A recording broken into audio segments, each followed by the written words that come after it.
আসসালামু আলাইকুম ওয়া রাহমাতুল্লাহ। আসসালামু আলাইকুম ওয়া রাহমাতুল্লাহ।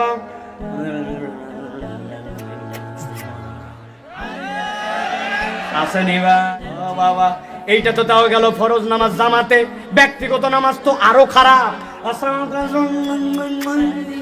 আসেনে কি বলছেন আপনি ওই জায়গায়? আপনি বলছেন রব্বানা আতিনা ফিদ দুনিয়া হাসানা, অথবা বলছেন রব্বানা যালামনা আনফুসানা, তাই তো না? কিন্তু বলার ধরনটা কিরকম, কি হিসাবে আদব? আমি একটু দুইটা উদাহরণ দেই। আপনার এলাকার চেয়ারম্যান সাহেবের কাছে একজন বয়স্ক ভাতার ড্রেসে মুরব্বী, কথা শুনেন আমার দিকে তাকান,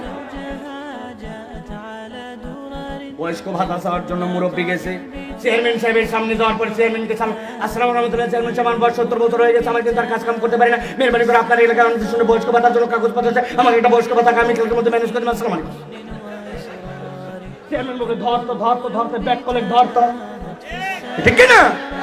আচ্ছা বাদ দিলাম চেয়ারম্যান সাহেব, এলাকার মানুষ যেহেতু ভোটের চাহিদা আছে তার, আপনি এসপি সাহেবের কাছে কোনোভাবে গেছেন, আপনার ছেলের একটা চাকরি দরকার, আপনি এসপি সাহেবের কাছে আসসালামু আলাইকুম চেয়ারম্যান, এসপি সাহেব আপনি এলাকার দায়িত্বের মধ্যে আছেন, আমার ছেলেকে পুলিশের মধ্যে নিতে চাইবেন, মেহরবানি করে আগামীকালকে সকালে দরখাস্ত আমাকে চাকরির ব্যবস্থা করে দেবেন।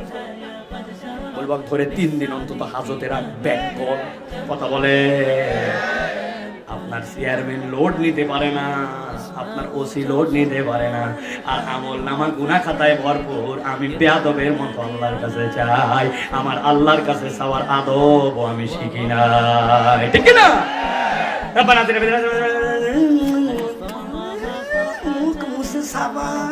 মনে করছে আল্লাহ মাফ না করে দিলে বিরাট সমস্যায় পড়ে যাবে আল্লাহ।